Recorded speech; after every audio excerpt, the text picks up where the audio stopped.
Hello, everyone. Thank you for joining us for our Save a Pet segment. Today, talking to Dr. Hunter at Main Street Veterinary Clinic. Talking today, Doctor, about vaccinations. What do we need for our pets that are going to make sure that we ensure their health? Well, absolutely. The only thing the state requires by law is a rabies vaccination.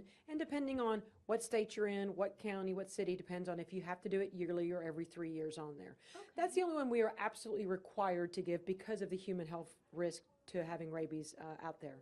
However, when we're dealing with puppies and kittens, there are things we definitely recommend. Just like our children, get a series of vaccines to help boost up some immunity because we're going to all be exposed to certain things. In our puppies, the most important thing is parvovirus. There's several other things that come in the parvovirus vaccine, such as canine distemper and those, that all come in one set that, again, the dogs have to be boosted till they reach about 16 weeks of age, so about 4 months. And after that, it's usually on a yearly to every other year. A lot of it's risk-based on some of those.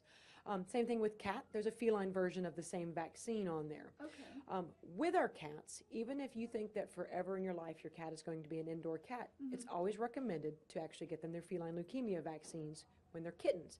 Now, leukemia is something they get from other cats. Okay. So someone say, Doc, why would I do that? Well, the main reason is though there's some immunity there that if when they're 4 years old, they start TTing in the house, or you have a child and they're allergic to the cat and the cat has start going outside, there's some protection that's right there on there. Now, do you give it every year? Not if your cat's strictly indoors, but you always want to start with it.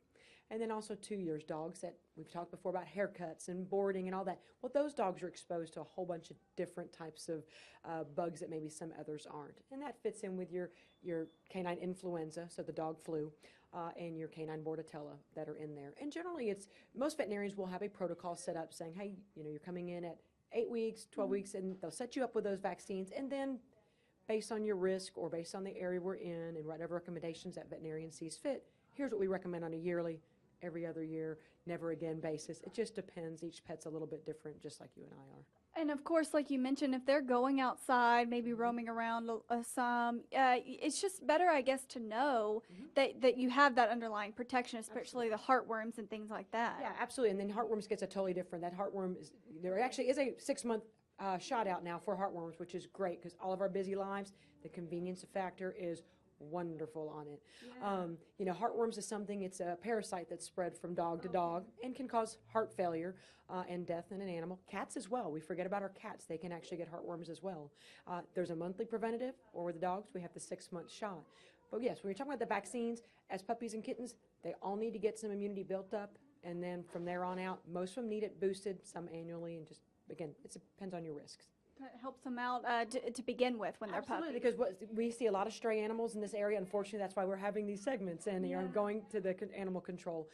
Those puppies, we have no idea what their mother gave them as far as any kind of immunity. So that's why every puppy goes through the series of vaccines up to about 4 months of age, and then usually on a yearly basis. Great. And you just, of course, ask your veterinarian different pets take different vaccinations. Absolutely. Be it dog, be it cat, be it big dog, little dog, boarding dog. Yeah, you betcha. There's a few little...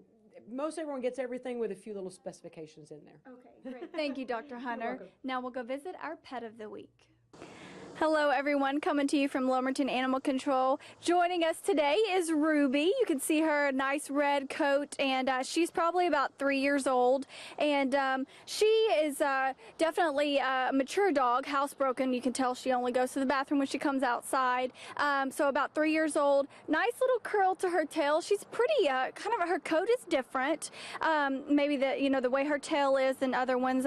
She's pretty calm. She likes to greet you, though. She might jump a little bit, but she calms down pretty quickly. So good for the family as well, because she is 3 years old, so she's not in the puppy stage. If you're interested in Ruby and giving her a good home, she has been at Lumberton Animal Control for a while. She was picked up around town. So really, if you can get her a home, that's what she needs, because she has spent the past few months being taken very good care of at Lumberton Animal Control. But the idea behind these segments and Dr. Hunter helping us with these segments is to get these animals adopted. If you're interested in Ruby, call the Lumberton Police Department, and actually they will connect you through to Lumberton Animal Control. For this week's Save a Pet segment, I'm Jessica Guidry.